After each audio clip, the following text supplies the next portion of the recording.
Alô, alô, senhores ouvintes, muito bom dia. Está mais uma vez o repórter B9 Murilo Antunes Alves, tendo na parte técnica Paulo Fagundes. Monteiro Lobato constitui incontestavelmente quase que um capítulo à parte na história da literatura brasileira. E nós não iríamos gastar palavras neste preâmbulo para apresentar aos ouvintes da Record Monteiro Lobato. Escritor consagrado, figura destacada nos nossos meios sociais, literários e até mesmo políticos, apesar de nunca ter concorrido, salvo o melhor juízo, a qualquer cargo eletivo, Monteiro Lobato sempre seria bem recebido ao microfone de uma estação de rádio. E nós, então, tomamos a liberdade de convidá-lo para comparecer ao microfone da Record. Sua senhoria acedeu-nos em receber em seu gabinete de trabalho e nós, então, vamos trazer ao microfone da Record Monteiro Lobato. Não para uma entrevista, mesmo porque, em ocasiões tais, o repórter deveria preparar as perguntas de praxe, interrogar sobre passado, sobre criação de personagens e etc.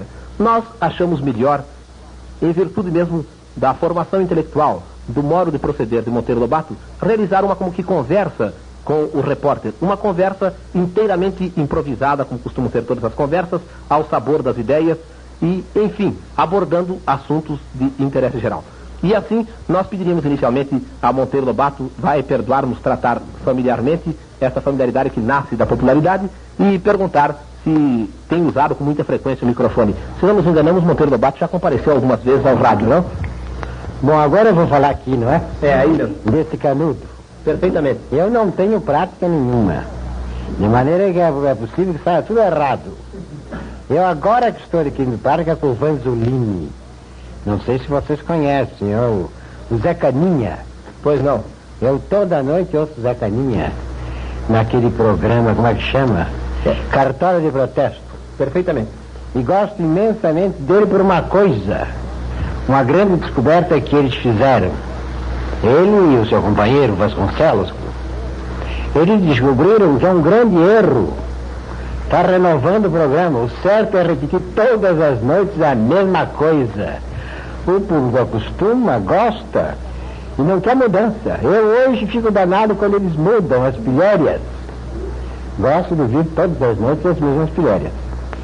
E aconselho aos técnicos de rádio que estudem essa descoberta.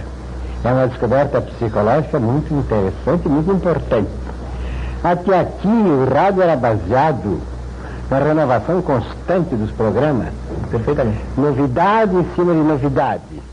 Pois bem, eles descobriram que isto é errado. O certo é dar todos os dias a mesma coisa. O público acostuma e gosta e prefere. Eu não troco um programa do Vanzolini por nenhuma novidade. E quando eles mudam, eu quero que mudem um bocadinho todo dia. Levemente, mas quando eles mudam demais, eu fico danado. E tenho vontade de protestar. E acabo protestando com uma carta. Pois muito bem. Agora, aqui o amigo Murilo, que na Espanha era pintor e agora é radiofonista, não sei como é que se chama isto. Talvez radialista, né? Radialista. Um neologismo que eu não gosto muito. Me enfiou na mão um canudo que houve. E eu estou obrigado a falar desse canudo. E se estivesse falando sozinho, eu estava muito satisfeito. Eu estou aqui com várias testemunhas. O pintor Murilo, Estevão Murilo, o amigo Pontes de Moraes, o Bentim, futuro escritor, aqui o amigo, como é seu nome? Armando Augusto Pires, um sonhador, que está procurando um editor, e não acha, porque a coisa mais rara que há no mundo hoje é um editor, que edite. E ali um amigo que está dando uma risada muito engraçada, eu não sei o nome dele. É Paulo Fagundes, é um técnico. Paulo Fagundes, o técnico do rádio. Bom, eu estou falando e dizem eles que o aparelho está gravando e depois vai repetir ao público as minhas bobagens. Eles acham que as minhas bobagens podem interessar. Eu duvido. Eu quero ver para crer. Muito bem, pela primeira vez na vida. Primeira vez não, já falei uma vez. estou falando no rádio e estou comovido. O Murilo está notando a minha comoção, cujos sinais são visíveis. A primeira dificuldade que eu encontro em falar no rádio é ter o que dizer, é ter assunto. Porque os assuntos são infinitos, mas quando a gente chega na hora de agarrar um, não é fácil. De maneira que eu vou pedir ali ao amigo Bentim que me ajude, que me dê um tema para esta dissertação. Vamos lá, Bentim, me dê uma ideia, me ajude. O senhor fala sobre o Dutra, fala sobre o Dutra. O presidente da República? Não, esse é um assunto proibido. Eu tenho instruções muito severas para não tocar nesses assuntos proibidos. Escolha outro. Sobre o petróleo e o estudante. Sobre o petróleo. Bom, é um assunto em que eu era muito versado antigamente. Eu levei 10 anos entendendo de petróleo. E tirando petróleo, furando a terra, etc.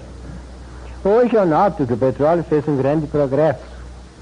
Em vez de estar furando a terra, está abrindo tirando uns postos de esmola, está tendo esmola. Virou mais um pobre. O Brasil agora tem entre os seus pobres habituais, os pobres da lepra, os pobres da tuberculose, tem o pobrezinho do petróleo. Aí já vi aí num lugar, um caldeirãozinho, como esse do Exército da Salvação, e um letreiro, pró-petróleo. Os estudantes estão tirando dinheiro para fazer discurso sobre o petróleo. De maneira que o que eu sei do petróleo é isso, que ele evoluiu muito. Em vez de furar a terra como no meu tempo, uma coisa muito perigosa, eu fui perseguido, estive na cadeia por causa de andar furando a terra. Agarrar o leão pela cauda, né? E de agarrar o leão pela cauda. Eu agora estou contemplando essa evolução. O senhor não acha que os brasileiros devem contribuir com essa campanha? Os brasileiros devem contribuir com seus níqueis no caldeirãozinho do petróleo. Já que o petróleo não sabe dar dinheiro de outra maneira, que dê sob forma de esmola. Ficaremos com mais um pobrezinho aqui, ao lado de tantos que já temos. Senhor Monteiro Lobato, podia fazer uma pergunta? Pois não. Vossa Excelência deve ser do interior, como eu também sou. E eu já notei uma ocasião, parece que no prefácio do Éramos Seis, uma referência à pamonha. Parece que o senhor gosta muito de pamonha, não? Pamonha? Bom, pamonha é uma das belas coisas que há no interior. No interior não, toda a parte onde há milho. Onde há milho há pamonha. Depois do içá, a melhor coisa do interior é a pamonha. O Bentinho é desta opinião, porque ele é um grande comedor de içá. Não sei se o público moderno aqui sabe o que é isso.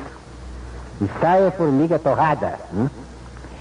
Tem um gosto muito especial, muito característico. E um cheirinho que eu não digo do que é, para não escandalizar o público. Bom, o que mais vocês querem que eu diga do interior? Pois não. Aliás, agora mudando um pouquinho, falamos em milho. Ainda recentemente nós estamos saltando de um assunto para outro, abordando a questão, afinal de contas, econômica do Brasil. E fala-se muito que esgotamos as nossas divisas no exterior. E eu vi há não muito tempo num restaurante de classe, milho. Nós estamos importando milho enlatado. Não acha o senhor um paradoxo? Não, porque o maior produtor de milho do mundo é justamente os Estados Unidos. Eles produzem mais milho que o resto do mundo. E é natural que eles nos vendam também milho, porque nós que compramos tudo, não há razão para que não compremos também milho, não é? Agora, o milho é uma coisa que merecia um sermão aqui no rádio, que eu não vou fazer, porque já estou com a língua seca. Eu toda a vida fui perseguido por esse mal. Por isso é que eu nunca fiz discursos nem conferências. Porque veio um tal de língua seca que me deixa as palavras enrolar. Eu já estou ficando com a língua seca. E por esse motivo eu sou obrigado a largar do rádio na mão do Murilo. Mas há aqui um parênteses, não sei se Vossa Senhoria sabe, que nós atualmente com a técnica do rádio podemos parar e continuar quando Vossa Senhoria quiser. Bom, eu vou ver se eles conseguem fazer um intervalo no qual eu beba água, uma água que me desenrole as palavras. Vamos fazer a experiência. E a experiência foi feita. O intervalo surgiu e agora, depois da água, que teve a virtude de desenrolar, por assim dizer, a língua do escritor, Monteiro Lobato vai voltar mais uma vez ao microfone.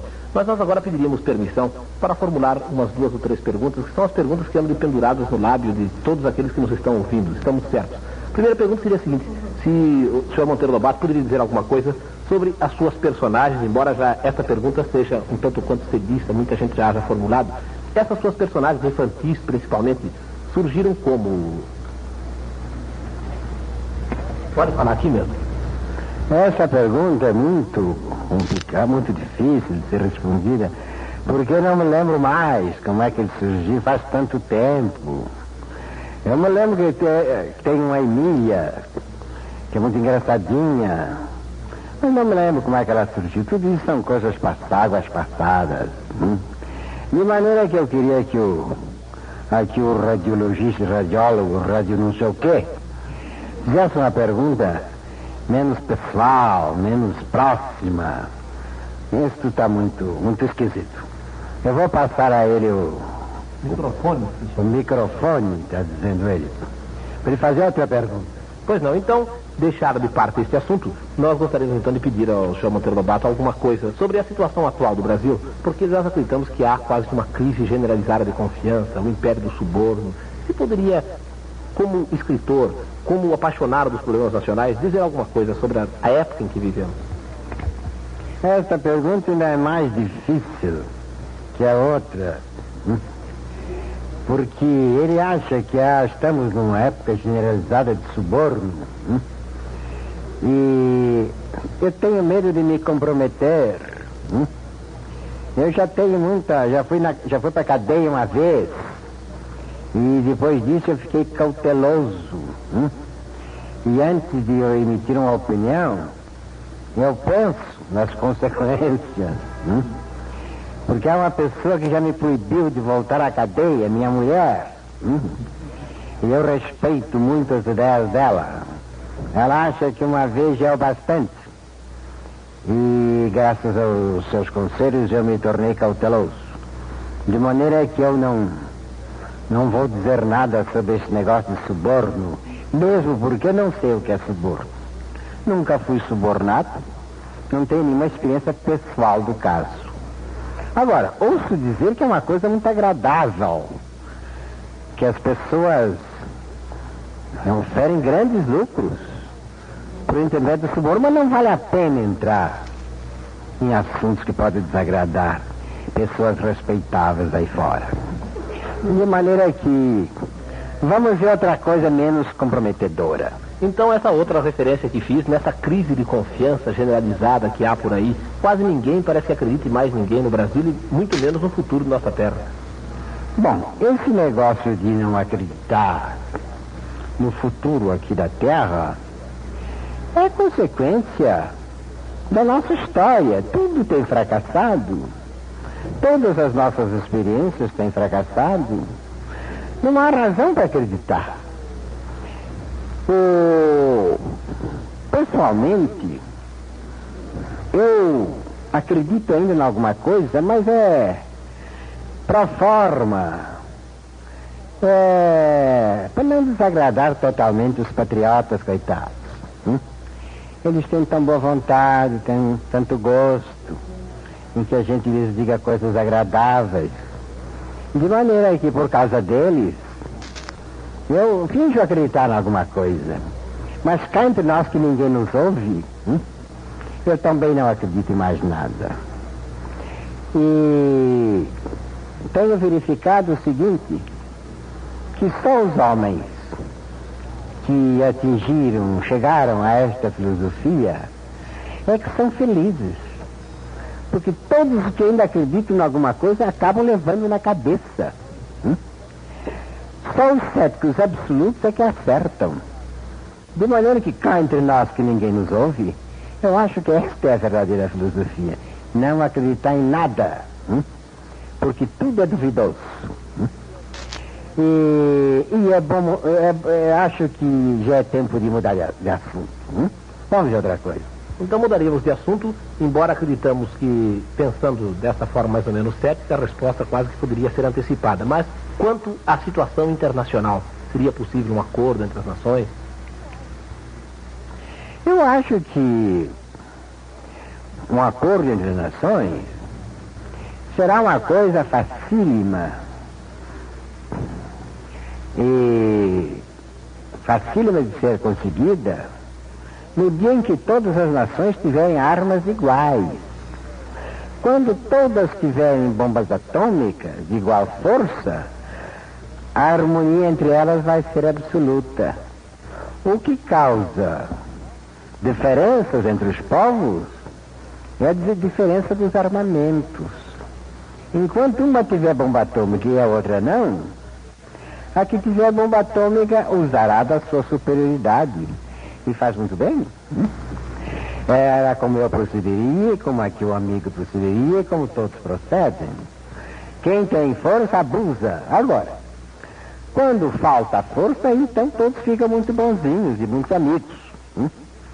O que está faltando ao mundo para o restabelecimento da paz é apenas isso. Bomba atômica para todos, de igual força. No dia que chegarmos a isso, todos os problemas estarão resolvidos. E viraremos então uns carneirinhos. Todos viramos cordeiros. É esta a minha opinião. Mas cá entre nós, é uma coisa que eu não quero que se divulgue. Pois não. E entre os idealismos de Monteiro Lobato, além do petróleo, nós tivemos também o livro. Foi ele o criador de uma das nossas primeiras editoras. E acredita agora, já tantos anos passados, que a indústria do livro no Brasil atingiu a um nível apreciável e que o escritor já pode ganhar o suficiente para não morrer de fome? Bom, toda a vida, em todos os países, houve os escritores que escreveram coisas vendáveis e os escritores que venderam coisas invendáveis. O livro é um artigo, é uma mercadoria como outra qualquer. Não há diferença entre um livro e um artigo qualquer de alimentação. Se o artigo qualquer de alimentação não se vende, é porque ele é de má qualidade, está podre, está estragado, etc. Se o livro não se vende, é porque ele não envia uma natural repulsa do público pelo livro mau. E isto foi assim em todos os tempos e em todos os países. Hoje, os bons livros vendem-se muito bem, vendem-se como sempre. E diante dos maus livros, o público faz suas reservas, suas caretas, recusa, não compra. Eu acho que esta situação é uma situação de perfeita normalidade, e está muito bem que seja assim. Meu desejo é para que os bons livros se vendam e não haja nem sequer um comprador para um mau livro. Porque a pior peste que há no mundo é o livro mau. A gente perde até o tempo da leitura. Agora aqui o meu amigo Benquim, que também é um futuro autor de livros, quer fazer uma pergunta por meu intermédio. Diga lá, senhor Benquim. Quero que o senhor diga o que um jovem precisa fazer para ser um grande escritor como o senhor o foi. Ué. Crescer e aparecer. Esta é uma condição indispensável. Antes que esse jovem cresça e apareça, ele não poderá ser nada. Crescendo, ele alcançará a maturidade. Alcançando a maturidade, ele dará tudo de si. Porá em relevo todas as qualidades latentes que ele possua. E se de fato ele tem qualidades, esse jovem aparecerá. Se ele não tem qualidades, a maturidade servirá para revelar isso, que ele não tem qualidade, e ele não aparecerá. De maneira que é uma coisa, o aparecimento de um jovem do mundo das letras é uma coisa que depende exclusivamente das qualidades naturais desse jovem. Se ele tiver qualidades boas, ele aparecerá, ele vencerá. Se ele não tiver qualidades boas, ele fracassará, e com muita justiça. Eis o que pensa o velho Lobato com a sua longa experiência acumulada. Pois não, e a conversa vai longa, seria muito interessante nós continuarmos, mas urge terminar. Pediríamos então permissão para 2 ou 3 perguntas rápidas, que são mais ou menos de ordem pessoal, mas acreditamos que de muito interesse para os ouvintes. Uma delas também é uma pergunta muito repetida para os escritores, mas somos obrigados a colocar aqui. De todas as suas obras, Monteiro Lobato, qual a que mais lhe agradou, ou que fala mais de perto ao seu coração? De todas as minhas obras, a que mais me agrada é a que me dá mais dinheiro. É a que me dá maior lucro. E revendo lá as minhas contas, eu vejo que é Narizinho. Narizinho Orbitado, porque já vendi uma série de edições de Narizinho, já vendi mais de 100.000 exemplares, e portanto esta é a querida do meu coração. Se eu dissesse qualquer coisa diferente, seria mentira e hipocrisia. Pois não, então agora a segunda pergunta de ordem pessoal seria a seguinte: agora, já depois dessa longa experiência, desses anos vividos, se Vossa Senhoria pudesse voltar aos primeiros anos, gostaria de ter vivido como viveu até aqui? Ser escritor? É uma pergunta muito insidiosa esta. Várias respostas me acodem de pronto, mas não sei se elas merecem exposição. Eu francamente não sei. Não sei se eu voltaria a essa posição. Talvez voltasse, porque a nela é uma coisa que me seduz muito. É o interesse que as crianças revelaram por uma parte da minha obra, a parte infantil. O grande número de cartas de crianças que eu recebo, a sinceridade do que elas dizem, e o fato de virem, não só do Brasil, como de outros países, sobretudo dos países da língua espanhola, me fazem crer que se eu voltasse, se eu fosse viver de novo a minha vida, eu ia entrar pelo mesmo caminho. Porque não creio que em qualquer outro setor, se fosse possível eu ter as mesmas compensações que tenho com as crianças. Ainda agora mesmo recebi aqui uma senhora mãe da Lilibet. Essa Lilibet é uma menina encantadora que mora na rua Monte Alegre, que prometeu me visitar. Eu estou ansiosamente à espera da visita da Lilibet. Eu considero uma visitinha da Lilibet um prêmio. Ora, sendo inúmeras as crianças que me visitam, eu tenho, sendo crianças, grande número delas, de grande qualidade, que eu aprecio imensamente, eu considero cada uma delas um prêmio, de maneira que eu sou um sujeito multipremiado. E um sujeito que se acostumou a ser multipremiado numa vida, se voltar outra vez ao mundo, ele quer continuar assim. De maneira que eu acho que eu queria isso. Viver de novo a minha vida, a vida que eu vivi, escrevendo coisas mais variadas, de mais interesse para as crianças e mais. Porque eu acho que as crianças me condenam uma coisa, que eu escrevi pouco para elas, podia ter escrito muito mais. E eu creio que sim. Eu perdi o tempo escrevendo para gente grande, que é uma coisa que não vale a pena. Bom, então agora a última pergunta, Monteiro Lobato, para encerrar essa conversa agradabilíssima, mas que já está ficando um pouco longa. A pergunta seria essa, também de caráter estritamente pessoal. Neste momento, nesta hora, qual seria o seu maior desejo? Por exemplo, viajar, ficar como está, permanecer aqui? É uma pergunta bem pessoal. Meu maior desejo neste momento seria ver esse locutor pelas costas, né? E eu já lá em cima do meu apartamento na cama, para descansar dessa esfraga que levei hoje. Muito obrigado por tudo. E assim esteve o microfone da Rádio Record PRB9, nisto que não poderíamos chamar provavelmente de entrevista, mas de uma conversa agradável e amistosa com o repórter, o que vale dizer, com os ouvintes da Record, o escritor Monteiro Lobato.